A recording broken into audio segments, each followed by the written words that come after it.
जब भी मैं किसी मैकेनिकल के स्टूडेंट से पूछता हूँ कि हाँ भाई सीएनसी फील्ड ज्वाइन करोगे क्या, तो उनका सबसे पहला सवाल क्या होता है कि सीएनसी फील्ड में आखिर पैसा कितना कमा सकते हैं। ये एक बिल्कुल जायज सवाल है। देखो, हर स्टूडेंट एक ऐसी फील्ड चुनना चाहता है जहाँ उसकी आर्थिक स्थिति मजबूत हो सके और वो अपने परिवार को एक अच्छी जिंदगी दे सके। चाहे वो मैकेनिकल इंजीनियर हो, चाहे वो सॉफ्टवेयर इंजीनियर हो, चाहे वो इलेक्ट्रिकल इंजीनियर हो, चाहे वो आईटीआई करके आए हो। इसलिए आपकी ये जिम्मेदारी बनती है कि कोई भी फील्ड ज्वाइन करने से पहले या उसे कंटिन्यू रखने से पहले आपको ये पता होना चाहिए कि आखिर इसमें कितना कमा सकते हैं। बाकी फील्ड की मैं बात नहीं करूंगा, लेकिन स्पेसिफिकली सीएनसी फील्ड की आज मैं आपको इस वीडियो में कुछ ऐसी सच्चाई बताऊंगा जो शायद आपने पहले ना सुनी। तो इससे पहले कि आप अपनी सीएनसी फील्ड कंटिन्यू रखो, उसे छोड़ो या उसे ज्वाइन करो, ये वीडियो आपके लिए काफी ज्यादा हेल्पफुल होने वाली है। मैं एक सीएनसी एप्लीकेशन इंजीनियर हूँ और मेरा सीएनसी का करियर काफी लंबा रहा है। 13 सालों में मैंने प्रोग्रामिंग, एप्लीकेशन सपोर्ट और शॉप फ्लोर की धूल और शोर के बीच हर लेवल पे काम किया। अपने सफर में मैंने काफी प्रोग्रामर्स एंड ऑपरेटर्स के साथ क्लोजली काम किया है। बहुत घंटे, बहुत दिनों काम किया है। तो उनका थॉट प्रोसेस, उनके सोचने का जो तरीका है और क्या उनके अंदर इस फील्ड को लेके इमेजिनेशंस बनी हुई हैं, मैं वो साफ साफ देख सकूं। तो उनके थॉट प्रोसेस को देखते हुए मैं एक चीज समझाना चाहता हूं सबसे पहले, इससे पहले कि हम अपने सैलरी वाले पार्ट पे आए, कि सीएनसी मशीन्स आम मशीनों जैसी नहीं होती। देखो, ये मशीन्स दुनिया के सबसे कॉम्प्लेक्स और एक्सपेंसिव पार्ट्स बनाती है। इन मशीनों पर बनने वाले पुर्जे हवाई जहाजों के इंजन में लगते हैं, इंसान के दिल के ऑपरेशंस में इस्तेमाल होते हैं, सर्जिकल टूल्स में लगते हैं, स्पेस में जाने वाले रॉकेट्स का हिस्सा बनते हैं। तो एक छोटी सी गलती लाखों रुपए की मशीन या जॉब को सेकंड्स में खराब कर सकती है। और अगर वही पार्ट सीधा जाके जहाज में लग जाए या फिर किसी रॉकेट में लग जाए या फिर किसी के दिल के अंदर सर्जरी कर दी जाए और वो पार्ट बाद में खराब निकले, तो इससे लोगों की जान भी जा सकती है। तो ये कोई आम मशीन तो है नहीं। इसलिए शुरुआत में कोई भी फैक्ट्री मालिक किसी नए और अनजान फ्रेशर को सीधे हाई सैलरी पर एक महंगी मशीन पर तो रख नहीं सकता। तो जैसे जैसे एक ऑपरेटर शॉप फ्लोर पर वक्त बिताता है, नई चीजें सीखता है और अपने आप को कंपनी के लिए एक एसेट में बदलता है, उसकी इनकम में बहुत जल्दी उछाल आना शुरू हो जाता है। इस फील्ड में हजारों एग्जांपल्स मौजूद हैं, बहुत सारे, जहां लोगों ने एक मामूली ऑपरेटर की तरह अपनी शुरुआत की, झाड़ू लगाया, चिप्स साफ किए और आज वो या तो सीनियर इंजीनियर बन चुके हैं या फिर अपनी खुद की मैन्युफैक्चरिंग कंपनी चला रहे हैं। इसलिए सैलरी के इस सफर को आसान भाषा में समझना हर स्टूडेंट के लिए बहुत ज्यादा जरूरी है। और सीएनसी फील्ड की सबसे बड़ी खूबसूरती है कि इसमें डिग्री से ज्यादा प्रैक्टिकल स्किल की पूजा होती है। अगर किसी ऑपरेटर ने लगन और मेहनत करके दिमाग का इस्तेमाल किया और काम सीख लिया, तो उसकी तरक्की को किसी भी कंपनी में रोका नहीं जा सकता उसके सर्टिफिकेट्स के बेस पे। लेकिन ये तरक्की और सैलरी का बढ़ना अचानक नहीं होता, ये स्टेप्स में होता है, जो मैं अभी आपको बताऊंगा कि पहले कौन सा स्टेप रहेगा, फिर कौन सा स्टेप रहेगा। तो आइए इस पूरे करियर लैडर को एक एक स्टेप करके विस्तार में समझ। सबसे पहला पड़ाव होता है सीएनसी ऑपरेटर का। इस पोजीशन पर काम करने वाले इंसान का मेन काम मशीन के अंदर रॉ मटेरियल यानी कि ब्लैंक पार्ट लगाना, डोर क्लोज करना, साइकिल स्टार्ट करना और बने हुए फिनिश पार्ट को बाहर निकालकर मेजर करना होता है। ऑपरेटर को हर वक्त काफी सतर्क रहना पड़ता है।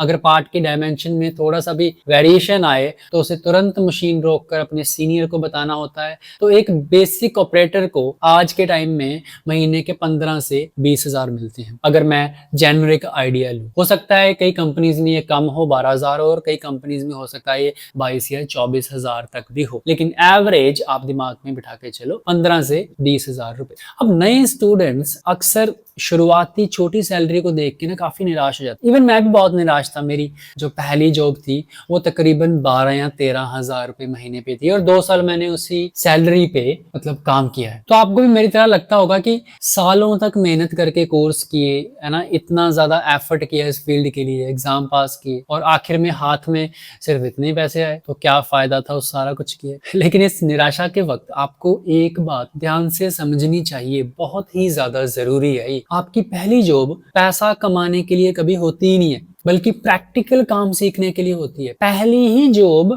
आपको पैसा कमाने के लिए नहीं करनी है, पहली जॉब को पेड लर्निंग फेस या फिर ट्रेनिंग कैंप की तरह देखना है आपको। जब एक फ्रेशर या फिर आप पहली बार शॉप फ्लोर पे जाते हो तो फैक्ट्री का माहौल उसके लिए बिल्कुल अनजान होता है। मशीनों की आवाजें आ रही हैं, जमीन पर लोहे के छिलके गिरे हुए हैं, कटिंग ऑयल और केमिकल कूलेंट की स्मेल आ रही है। ये सब उनके नर्वस सिस्टम के लिए बिल्कुल नया होता है कि यार ये क्या चीज है। शुरुआती महीनों में कोई भी फैक्ट्री मालिक या मैनेजर उस फ्रेशर से ये एक्सपेक्ट नहीं करता कि ये लड़का आ गया अब ये मुझे लाखों का फायदा करवाएगा। उनको ये होता है कि एक साल में ये समझ ही जाए बस कि कैसे क्या चल रहा है, वही बहुत है अभी तो, इसलिए उन्हें ज्यादा पैसे भी नहीं मिलते। लेकिन ऐसा सिर्फ सीएनसी फील्ड में नहीं है, आप किसी भी जगह पे चले जाओ, पहले कुछ साल आपको सिर्फ खर्चा चलाने के पैसे मिलते हैं, ना कि आपको अपनी फैमिली को देने के लिए या फिर अपनी फैमिली चलाने के लिए या फिर अपने शौक पूरे करने के लिए पैसा नहीं दिया जाता। वो कहते हैं कि ठीक है अपना रूम रेंट दे दो, अपना छोटा मोटा खाने का सामान ले लो, हल्के फुल्के कपड़े ले लो, बस इतना पैसा ही मिलता है और 12-15 हजार में वो आराम से हो जाता है। मैंने भी किया। फिर आता है सीएनसी सेटर, उसका अगला पड़ाव। एक सेटर की जिम्मेदारी क्या होती है? फैक्ट्री में एक आम ऑपरेटर से थोड़ी सी ज्यादा होती है। जब भी फैक्ट्री को कोई नया ऑर्डर मिलता है और मशीन पर किसी नए पार्ट का प्रोडक्शन शुरू करना होता है तो उस नए ऑर्डर के हिसाब से मशीन को पूरा तैयार करना पड़ता है। तो उस तैयारी के लिए सेटर की जरूरत होती है। सेटर मशीन के चक के जॉज को खोलता है, उन्हें बदलता है और डायल लगाकर ट्रू करता है ताकि पार्ट वॉबल ना करे, पार्ट जो है वो रन आउट में ना आए। उसके बाद वो मशीन के टर्ट या मैगजीन में नए टूल्स लगाता है, उन सभी टूल्स के ज्योमेट्री ऑफसेट लेता है, वर्क ऑफसेट लेता है, फिर वो शांति से पहला पार्ट निकालता है बिना एक्सीडेंट के कि प्रॉपर चल रहा है प्रोग्रामर का या नहीं चल रहा। फिर वो एक चेकलिस्ट तैयार करता है क्वालिटी कंट्रोल इंस्पेक्टर के साथ मिलके कि भाई साहब इस कंपोनेंट में चेक क्या क्या करना है जो मैंने ऑपरेटर से चेक करवा। एक स्किल्ड सेटर की वजह से ही फैक्ट्री का प्रोडक्शन बिना रुकावट के और एक्सीडेंट के चल सकता है, तो उसकी वैल्यू कंपनी में थोड़ी ज्यादा है। इसलिए एक एक्सपीरियंस सेटर की सैलरी 25 से 40 हजार रुपए होती है अच्छी कंपनीज में। उसके बाद एक्सपीरियंस के साथ वो बढ़ जाती है, कुछ कंपनीज में इससे कम भी होती हैं जो स्मॉल स्केल कंपनीज होती हैं, लेकिन एवरेज 25 से 40 हजार जो है एक सेटर आराम से उठाता है। अब इसका कारण नहीं है क्योंकि फैक्ट्री के मालिक को पता है कि ये आदमी मशीन खड़ी नहीं होने देगा, तो सेटर को निकाल के दूसरा सेटर रखना बहुत मुश्किल होता है। जबकि जो ऑपरेटर होते हैं नए लड़के, उनका जो काम होता है वो किसी भी दूसरे लड़के से 4 या 5 दिन में करवाया जा सकता है, तो इसलिए ये सैलरी डिफरेंस होता है। उसके बाद तीसरा स्टेप आता है सबसे इंपॉर्टेंट, सीएनसी प्रोग्रामर। तो प्रोग्रामर का मेन काम क्या होता है? प्रोग्रामर डिजाइन इंजीनियर या फिर कस्टमर की दी हुई 2D या फिर 3D ड्राइंग को ध्यान से पढ़ता है और उस पार्ट को मशीन पर बनाने का पूरा रास्ता तय करता है, पूरा प्रोसेस फ्लो तय करता है। कौन सा टूल पहले आएगा, उसका डेप्थ ऑफ कट कितना होगा, स्पिंडल की स्पीड क्या होगी, जी कोड कौन से लगेंगे, एम कोड कौन से लगेंगे, ये सब एक प्रोग्रामर अपने दिमाग में सोचता है पहले बैठ, उसके बाद उसे टाइप करता है और उसके बाद उसे मशीन पे डाल के चलाता है। तो प्रोग्रामर का काम सबसे ज्यादा टेक्निकल और जिम्मेदारी वाला एंड ऑफ कोर्स खतरनाक भी होता है। एक डॉट भी अगर प्रोग्राम में ऊपर नीचे हो गया तो आपकी मशीन क्रैश कर सकती है, जो मशीन चला रहा है उसे चोट लग सकती है, पार्ट खराब हो सकते हैं, नुकसान हो सकता है। तो इसलिए उनकी वैल्यू सेटर से ज्यादा होती है। तो एक स्किल्ड प्रोग्रामर की आमदनी आसानी से 50 से 80 हजार महीना या फिर उससे भी ऊपर हो सकती है कंपनी टू कंपनी।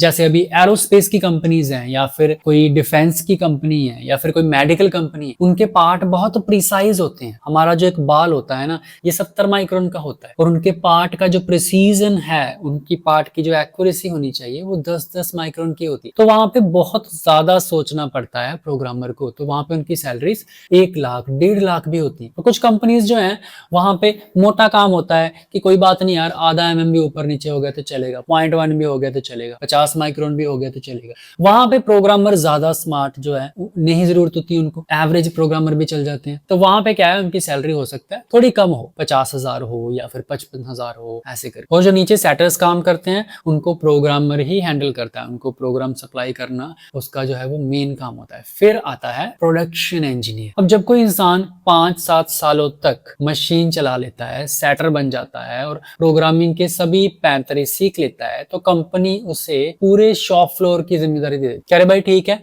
अब ये सारी शॉप फ्लोर तू ही देखेगा, नीचे प्रोग्रामर क्या कर रहे हैं, सेटर क्या कर रहे हैं, ऑपरेटर क्या कर रहे हैं, तू ही प्लानिंग करेगा सारी, क्योंकि तुझे हर चीज की नॉलेज है और तू हर बंदे के काम को जाके ऑब्जर्व कर सकता है। और प्रोडक्शन इंजीनियर का काम सिर्फ कोड बनाना या फिर बटन दबाना नहीं होता, उसे ये देखना होता है कि पूरी फैक्ट्री में लेबर, टूल्स और महंगे रॉ मटेरियल का सही और एफिशिएंट इस्तेमाल हो रहा है या नहीं हो रहा। मशीन के रुकने का वक्त कम करना, शिफ्ट की प्लानिंग करना, टाइम पर ऑर्डर डिलीवर करना, तो उसकी जिम्मेदारियां होती है ये सारी के साथ। इन सीनियर लेवल पोजीशंस पर जो सैलरी पैकेज है आपका वो 1 लाख से 1.5 लाख महीना या उससे भी ज्यादा हो सकता है, कंपनी टू कंपनी डिपेंड करता है, लेकिन ये एवरेज है।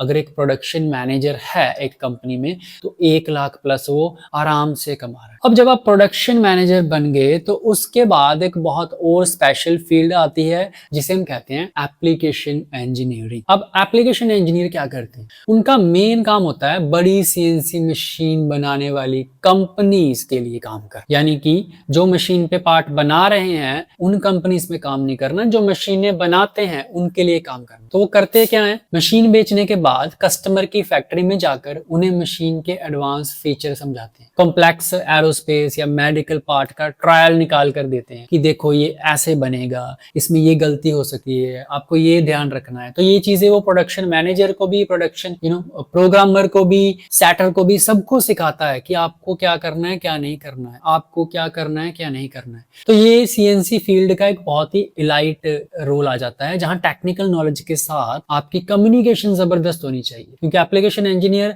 ये नहीं है कि एक ही कंपनी में जा रहा है डेली, उसे एक महीने में 10-10 कंपनियां, 5-5 कंपनियां विजिट करनी पड़ती है। हर जगह लोग अलग होते हैं, एरिया अलग होता है, उनके बोलने का ढंग अलग होता है, कुछ लोगों को हिंदी आती है, कुछ लोगों को इंग्लिश आती है, तो उनकी कम्युनिकेशन अच्छी होनी चाहिए, उनको चीजें समझाने की, ट्रैवल करने की कैपेसिटी होनी चाहिए, प्रॉब्लम सॉल्विंग की स्पीड जो है उनकी काफी होनी चाहिए। तो यहाँ पे आके जो पैकेजेस हैं वो 1 लाख से 2 लाख तक जाना बहुत ही आम बात है। हालांकि अभी कुछ छोटी सीएनसी कंपनीज जो हैं, जो सीएनसी मशीन्स बनाती है, वहां पे जो एप्लीकेशन इंजीनियर्स है उनका इतना पैकेज नहीं होता, वो 50,000, 60,000, 70,000 पे काम करते हैं। लेकिन अगेन जो अच्छी रेप्यूटेड कंपनीज हैं, अगर आप उनमें अप्लाई करते हो उतना एक्सपीरियंस लेके, तो उन कंपनीज में आपको काफी अच्छा खासा पैकेज मिलेगा। बट ऑफकोर्स आपकी रिस्पॉन्सिबिलिटीज और आपकी स्किल भी उतनी ही चाहिए उन कंपनीज। तो इस पूरी कहानी जो मैंने आपको समझाई, इसे देख के साफ समझ आता है कि ऑपरेटर की एक छोटी सी कुर्सी पर शुरुआत करना बिल्कुल भी एक बुरा सौदा नहीं है। शर्त इतनी होती है कि उस ऑपरेटर को उस कुर्सी पर सालों तक बैठे नहीं रहना। एक बार जब ऑपरेटर की पोजीशन पर आपको महारत हासिल हो गई तो वहीं बैठे मत रहो, और चीजें सीखो, सॉफ्टवेयर सीखो, प्रोग्रामिंग सीखो, सेटिंग सीखो, और ये सारी चीजें जल्दी से जल्दी ग्रैब करके फिर आप आगे बढ़ो। और जिन्हें ड्राइंग समझने या फिर सीएनसी मशीन्स के कोड से डर लगता है, उनके लिए मैकविदा प्लेटफॉर्म की वेबसाइट www.macveda.com काफी अच्छी साबित हो सकती है। ये मेरी अपनी वेबसाइट है। यहाँ पे अगर आप जाएंगे तो आपको छोटे छोटे वहाँ पे कोर्सेज मिलेंगे, आपको फुल फ्लैज टर्निंग जैसे कोर्सेज भी मिलेंगे जो आप खरीद सके हो, वो कर सके हो, और जो चीजें आपको समझ नहीं आ रही हैं उन्हें आसानी से समझ सके हो। और यहाँ पे मैंने एक स्पेशल कोर्स डिजाइन किया हुआ है जो कि बिल्कुल फ्री ऑफ कॉस्ट है, जिसमें मैंने ये बताया है कि मैंने कैसे शुरुआत करी, कितने साल मैंने कितनी सैलरी पे कौन सा काम किया, फिर मैं कौन सी फील्ड में गया, उसके बाद मैं कौन सी फील्ड में गया, तो आपको एक आइडिया लग सके कि कैसे कैसे आपको फील्ड स्विच करनी है, कितना टाइम एक नॉर्मल टाइम होता है किसी भी एक फील्ड में, किसी भी एक पोजीशन पे काम करने का। मेरे सारे के सारे कोर्स ऑनलाइन है, रिकॉर्डेड हैं, आप कभी भी देख सकते हैं, ऐसा नहीं है कि आप पर्टिकुलर टाइम पे ही बैठ। तो इस पूरे सफर, हिस्ट्री और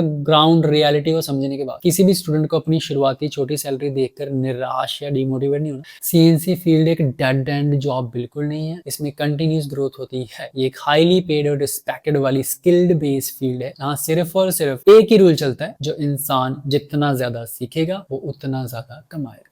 शुरुआत के 1-2 साल में सैलरी कम लग सकती है, फैक्ट्री में कूलेंट लगने से हाथ काले हो सकते हैं, कंटिन्यूसली खड़े रहने से पैरों में दर्द हो सकता है, और शिफ्ट ड्यूटी में नींद खराब हो सकती है।